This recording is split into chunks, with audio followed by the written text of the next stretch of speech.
Continuamos con este ensayo. Parte 2. Textos de Isaías, Yeshayahu, como es visto por otros sabios judíos de importancia, y su breve análisis. Ya hemos estado conociendo de antemano que Isaías 53, en particular, ha sido objeto de interpretaciones controvertidas, especialmente en el contexto del diálogo entre el judaísmo y el cristianismo.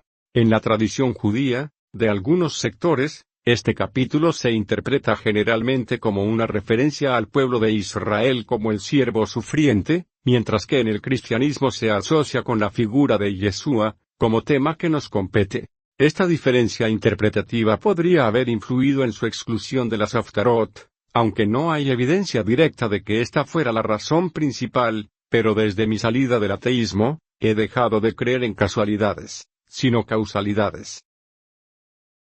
Por tanto, es evidente que este tema sería un tropiezo para el dogma que apoya a Israel como protagonista de estos textos, como ya lo hemos citado usando comentarios del mismo judaísmo. Es por ello que, es mejor tenerlo separado como tema tabú. Sin embargo, no siempre este tema fue excluido, según investigaciones de historiadores de este tema. Veamos qué dice. Rabí José el Galileo, también conocido como Rabí Yosé Agelili, fue un sabio judío que vivió entre los siglos I y II después de Cristo. Fue uno de los Tannaim, los rabinos cuya obra fue recopilada en la Misná. Su nombre indica que era originario de Galilea, y se destacó por su erudición y piedad. Fue contemporáneo de figuras como Rabí Akiva y Rabí Tarfón, y sus enseñanzas se centraron en la interpretación literal de la halajá y en la aplicación práctica de las leyes judías. Dijo: ven y aprende los méritos del rey Mesías y la recompensa de los justos, el primer hombre que no recibió más que un mandamiento, una prohibición, y transgredió eso. Consideren cuántas muertes se le infligieron a él, a su propia generación, y sobre los que le siguieron, hasta el fin de todas las generaciones. ¿Qué atributo? ¿Es mayor el atributo de la bondad o el atributo de la venganza? Él respondió: el atributo de la bondad es mayor, y el atributo de la venganza es menor. ¿Cuánto más, pues, el rey Mesías, que padece la aflicción y dolores por las transgresiones, como está escrito, fue herido, y siguientes, justificar todas las generaciones? Este es el significado de la palabra, y el Eterno hizo la iniquidad de todos nosotros para encontrarnos con él. Isaías 53, 6. Seguimos con Raab Aser-Solof, fue un rabino y académico destacado. Sirvió como capellán del ejército entre 1952 y 1954 y ocupó posiciones rabínicas en varias comunidades, incluyendo Templo de Israel en Lafayette, Indiana, y Beth Shalom en Johnstown, Pensilvania, entre otros lugares. También es conocido por su tesis doctoral titulada El 53 capítulo de Isaías según los comentaristas judíos, hasta el siglo XVII, presentada en la Universidad Breu en 1967. En su obra, el capítulo 53 según los comentaristas judíos, hasta el siglo XVII, tesis universitaria, 1967, página 146, expone lo siguiente. Sabemos que las homilías mesiánicas basadas en el derrotero de José, su rol salvador precedido por el sufrimiento, y utilizando Isaías 53 como la porción profética, eran predicadas en ciertas sinagogas antiguas que usaban el ciclo trienal. Otro personaje a destacar es Jacob Mann, fue un destacado académico judío especializado en historia y literatura rabínica. Es conocido por su obra La Biblia cómo se leía y se predicaba en la antigua sinagoga, donde analiza cómo las escrituras hebreas eran interpretadas y utilizadas en las sinagogas durante la antigüedad. Su trabajo es una referencia importante para comprender las prácticas religiosas y educativas de las comunidades judías en ese período.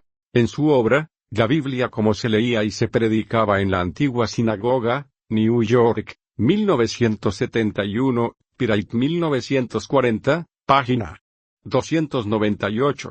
También dice, la adición de capítulo 53, 4-5, al ciclo de lecturas sinagogales, tenía evidentemente un propósito mesiánico por razón de la teoría de un Mesías sufriente.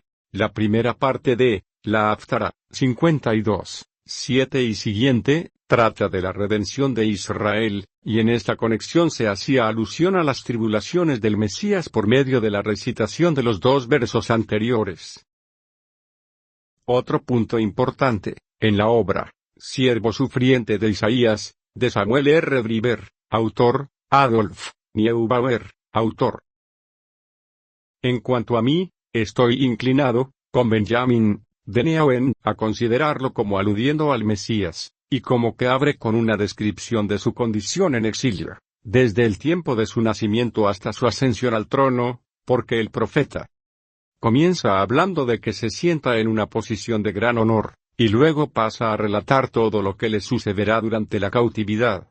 Así él nos da a entender 2 cosas. En primer lugar, que el Mesías alcanzará su más alto grado de honor solamente tras largas y severas pruebas, y en segundo lugar, que esas pruebas serán enviadas sobre él como un tipo de señal, de modo que, si él se encuentra bajo el yugo del infortunio mientras permanece puro en sus acciones, puede saber que él es el deseado. Tomado del comentario de el caraíta Yefet Ben Ali, siglo X. En otro comentario, tomando en consideración la opinión de Yefet Ben Ali, el cual fue un destacado erudito y comentarista bíblico del siglo X, perteneciente a la tradición caraíta. Los caraítas son un grupo judío que rechaza la autoridad de la ley oral, el Talmud, y se enfoca exclusivamente en el Tanaj, la Biblia hebrea, como fuente de autoridad religiosa. Yefet Ben Ali es conocido por sus extensos comentarios sobre el Tanaj, escritos en árabe y hebreo.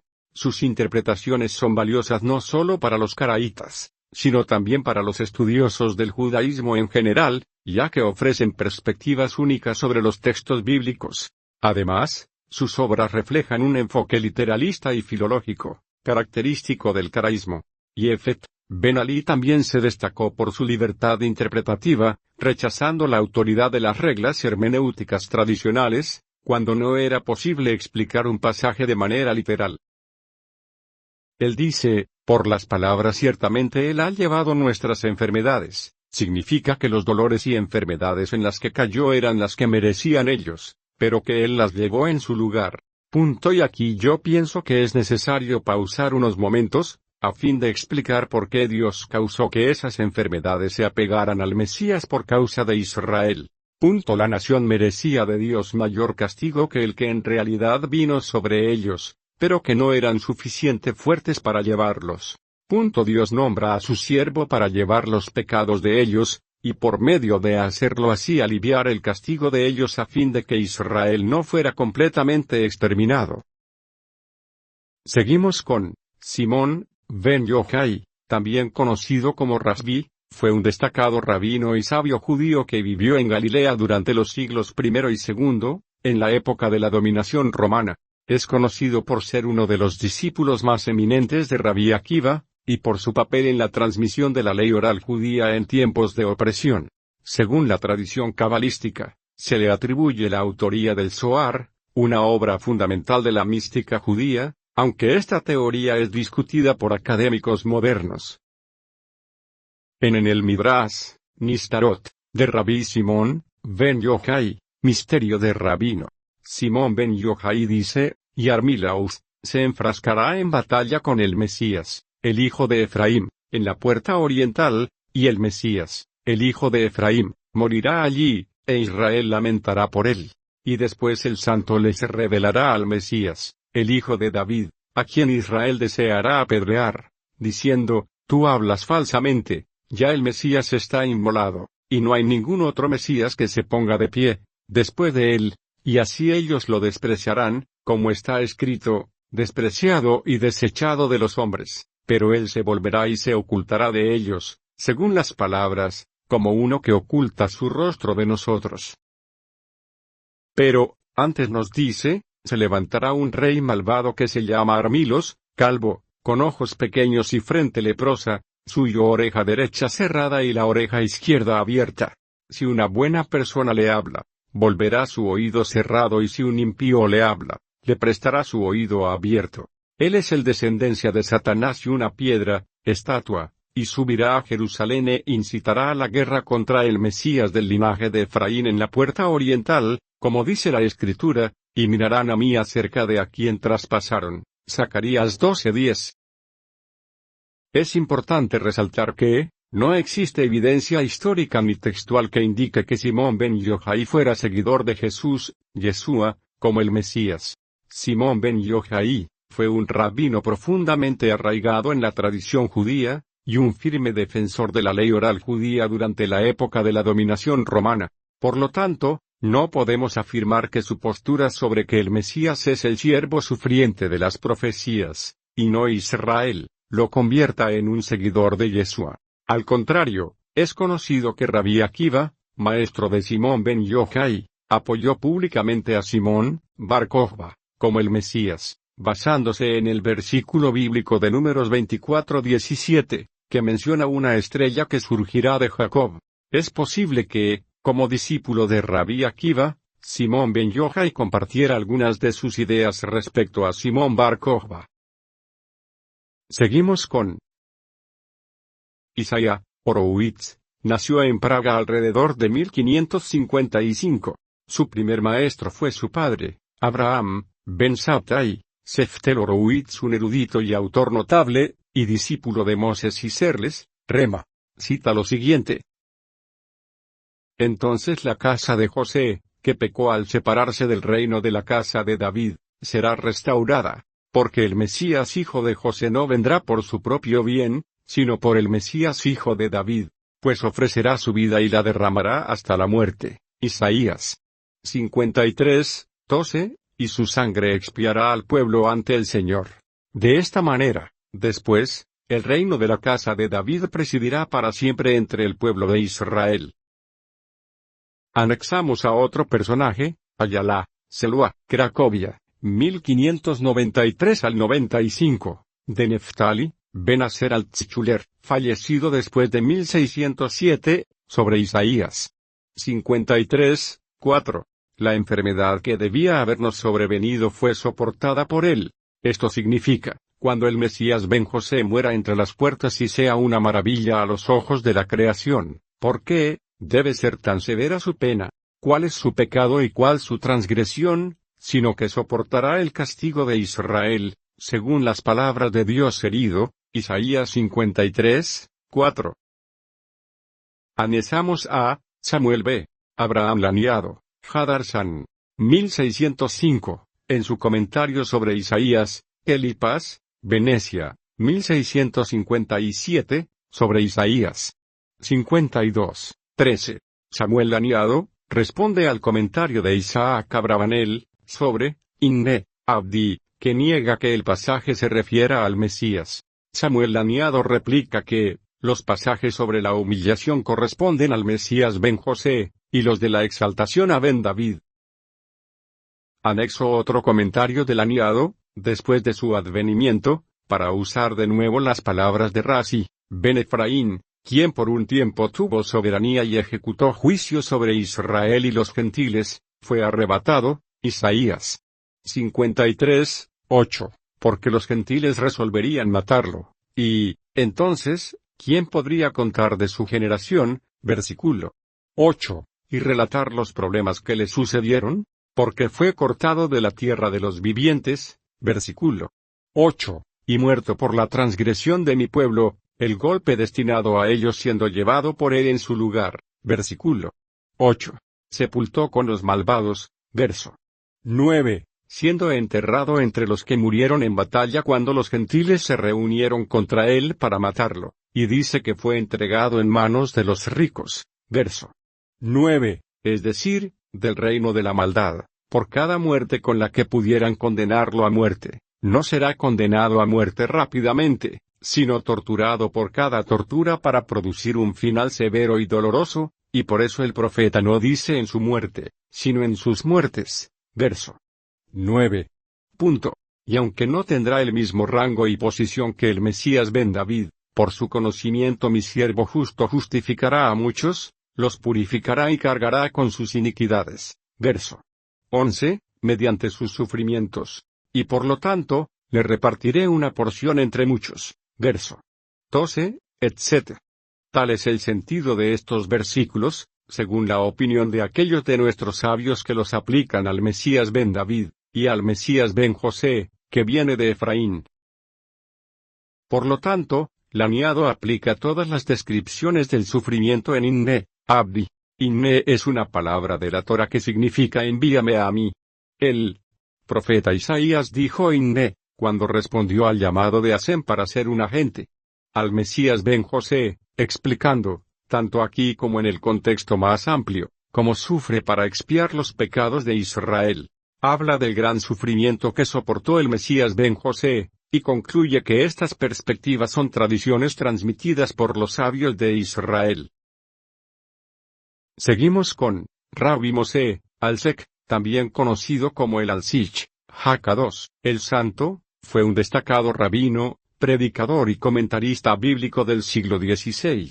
Nació en 1508 en Adrianópolis, en el Imperio Otomano, y estudió bajo la guía de figuras prominentes como Rabbi Yosef Karo, autor del Shulchan Aruch. Más tarde se trasladó a Safed, donde se convirtió en una figura clave en la comunidad judía. Él nos dice: puedo comentar, entonces, que nuestros rabinos a una voz aceptaron y afirmaron la opinión de que el profeta está hablando del rey Mesías, y nosotros mismos también nos adherimos al mismo punto de vista. También comenta sobre Zacarías 12, 10. Haré una tercera cosa, y es que me mirarán, Zacarías 12, 10, pues alzarán sus ojos hacia mí en perfecto arrepentimiento, cuando vean a aquel a quien traspasaron, es decir, al Mesías ben José, porque nuestros rabinos de bendita memoria han dicho que él tomará sobre sí toda la culpa de Israel, y luego será muerto en la guerra para hacer expiación, de tal manera que se considerará como si Israel lo hubiera traspasado, porque a causa de su pecado él ha muerto y por lo tanto, para que pueda ser considerado para ellos como una expiación perfecta, se arrepentirán y mirarán al bendito, diciendo que no hay nadie fuera de él para perdonar a los que lloran a causa de aquel que murió por su pecado. Y este es el significado de y me mirarán, etc. Otro personaje es Erez Omberg, también conocido como Naftali. Erez Omberg fue un educador y escritor judío nacido en 1749 cerca de Praga, en el Imperio Austrohúngaro. Fue una figura destacada del movimiento de la Haskalah, la Ilustración judía, que buscaba modernizar y reformar la educación y la cultura judía. Omberg promovió la enseñanza del alemán en lugar del yiddish, y trabajó para integrar principios educativos europeos en las comunidades judías. Nos dice: de acuerdo a la opinión de Rashi e Ibn Ezra, se refiere a Israel al final de su cautiverio. Pero si es así, ¿qué puede ser el significado del pasaje? Fue herido por nuestras transgresiones. ¿Quiénes resultaron heridos? ¿Quiénes son los transgresores? ¿Quién llevó a cabo la enfermedad, y quién soportó el dolor? El hecho es, que se refiere al Rey Mesías, quien vendrá en los últimos días, cuando será la buena voluntad del Eterno redimir a Israel de entre las diferentes naciones de la tierra. Todo lo que él pasó fue en consecuencia de las transgresiones de ellos, habiéndolo escogido al Eterno para ser una ofrenda, por la transgresión como el chivo emisario que llevaba todas las iniquidades de la casa de Israel. Veamos qué dice Maimónides, a pesar que aborda el tema del Mesías en su obra Mishne Torah, específicamente en el capítulo titulado Ilhot Melachim, Leyes de los Reyes. Allí establece que si un individuo no logra completar la misión mesiánica, como reunir a los exiliados de Israel o reconstruir el templo en Jerusalén, y muere antes de hacerlo, no puede ser considerado el Mesías. Según Maimónides, este individuo sería visto como un líder justo y digno, pero no como el Mesías prometido. Sin embargo, le escribió una carta a Jacob, al-Fahumi, conocida como la Epístola al Yemen. Este texto fue escrito en 1172 en respuesta a las dificultades que enfrentaba la comunidad judía de Yemen, debido a persecuciones y movimientos mesiánicos. En ella nos dice: se dice acerca de él, del Mesías, y su deleite será en el temor del Eterno. Isaías 11, 3.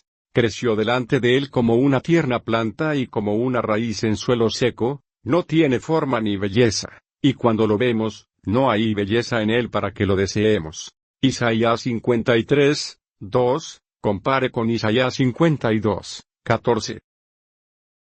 Rabí Jacob al-Fahumi fue un líder judío medieval conocido por su papel en la comunidad judía de Yemen, el cual Maimónides escribe la carta conocida como la Epístola al Yemen, nos indica en estos fragmentos los cuales recalcamos. Creció delante de él como una planta tierna y como una raíz en suelo seco, etc. Fue despreciado y rechazado de los hombres, varón de dolores y relacionado con el quebranto, y como uno de quien los hombres esconden sus rostros, fue despreciado, y no lo estimamos. Isaías 53, 3.